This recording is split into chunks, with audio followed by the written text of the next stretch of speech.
बच्चों चलते हैं मेंटल मैथ क्लास 7th के एक नए चैप्टर पर। और बच्चों ये है चैप्टर नंबर यहाँ पर 13 एक्सपोनेंट्स एंड पावर्स। ठीक है बच्चों, यहाँ पर एक्सपोनेंट्स एंड पावर्स हम करने वाले हैं। और इस क्वेश्चन को सोल्व करूँ, मैं आपको कुछ इम्पोर्टेंट फॉर्मूले बताऊंगा, आप उनको लर्न करना और सभी क्वेश्चन फॉर्मूलों पर ही आधारित होंगे। ठीक है, आइए करते हैं फॉर्मूले। तो सबसे पहले बच्चों यहाँ पर जैसा कि आप देख पा रहे हैं अपनी स्क्रीन पर, मैं यहाँ पर आपको फॉर्मूले बताता हूँ। ठीक है, तो यहाँ पर सबसे पहले बच्चों आपको फर्स्ट फॉर्मूला मैं आपको बताऊंगा। मान लीजिए x की पावर यहाँ पर है m और बीच में इंटू का साइन है और इधर x की पावर है n। तो इस कंडीशन में जब बेस इक्वल होते हैं, बीच में मल्टीप्लाई का साइन होता है, तो उनमें से एक बेस लेकर इनकी पावर को प्लस कर दिया जाता है। ठीक है, इस तरीके से। और ये ज़रूरी नहीं कि मल्टीप्लाई का साइन हो, यहाँ पर इस तरीके का डॉट भी होता है तो भी उसका मतलब जो होता है मल्टीप्लाई ही होता है। ठीक है बच्चों, तो इस तरीके से हम उसको क्या कर देते हैं, पावर को प्लस कर देते हैं।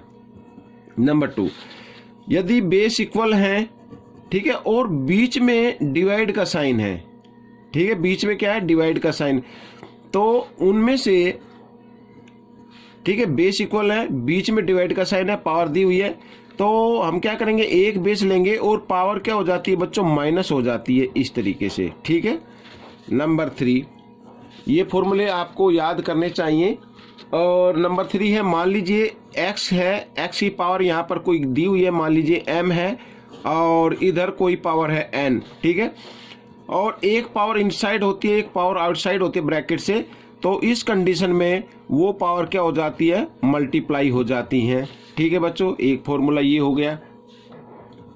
चौथा फॉर्मूला जो मैं आपको बताने जा रहा हूँ वो ये होगा बच्चों कि मान लीजिए यहाँ पर x की पावर अगर 0 आती है, ठीक है बच्चों, किसी भी नंबर की पावर 0 होती है तो उसका मतलब होता है बच्चों 1। ठीक है, तो उसका मतलब क्या होता है, 1 होता है। और एक चीज़ और आपको ध्यान देनी है, यहाँ पर मान लीजिए 5 है ये, ठीक है, यहाँ पर मान लीजिए x की पावर है m, बीच में मल्टीप्लाई का साइन है, और यहाँ पर y की पावर है m।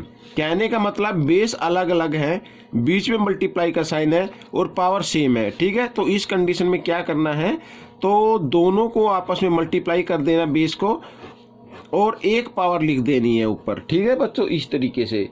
तो ये आप, मुझे उम्मीद है ये आपको समझ में आ रहा होगा। और यहाँ पर हम एक चीज़ और बताना चाहूँगा, अगर यहाँ पर x की पावर मान लीजिए आती है माइनस में इस तरीके से, ठीक है, तो हमेशा एक तो याद रखना है उसकी पावर को प्लस में बनाना है।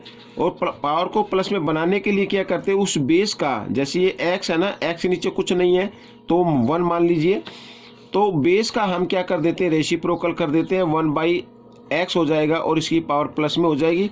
आप इस तरीके से लिख सकते हैं, या फिर 1/x और इस तरीके से होल पावर भी लिख सकते हैं। ठीक है बच्चों, तो ये फॉर्मूले आपको याद रखने पड़ेंगे। अब एक चीज़ और मैं बताना चाहूँगा, मान लीजिए यहाँ पर बेस जो है वो नेगेटिव है, ठीक है, और यहाँ पर पावर जो आती है वो इवन नंबर में आती है। इवन नंबर, इवन नंबर का मतलब 2, 4, 6, 8 इस तरीके से पावर आती है, इवन नंबर जो 2 की टेबल्स में आने वाले हैं। तो इसका जो आंसर होगा बच्चों वो हमेशा किस में होता है, प्लस में होता है। ठीक है बच्चों, वो उसका आंसर क्या होगा, हमेशा प्लस में होगा। ठीक है, यानी +x हो जाएगा। या आप -1 भी अगर लें और यहाँ पर इवन पावर हो इस तरीके से, तो भी उसका आंसर किस में होगा, प्लस में होगा। ठीक है, अगर यहाँ पर मान लीजिए ये यहाँ पर बेस नेगेटिव है और पावर ओड नंबर में है, ओड नंबर, ओड नंबर का मतलब 1, 3 इस तरीके से 5, तो आंसर किस में आएगा बच्चों, उसका नेगेटिव में ही आता है। ठीक है, चाहे वो -x हो या -1 हो, कोई भी नंबर हो, मैं यहाँ पर ये लिख देता हूँ, तो वो आंसर क्या आएगा बच्चों, माइनस में ही आएगा। तो बच्चों एक तो ये था, ठीक है। आपको ये कैसे क्वेश्चन लगा मुझे ज़रूर बताना। ये फॉर्मूले आपको लर्न करने होंगे, आप देख सकते हैं। ये आप चाहे तो आप इसका स्क्रीनशॉट भी ले सकते हैं या वीडियो को पॉज करके इनको लिख सकते हैं, और कुछ बच्चों को तो याद भी होंगे। तो अब हम चलेंगे क्वेश्चन नंबर फर्स्ट में। तब तक के लिए धन्यवाद।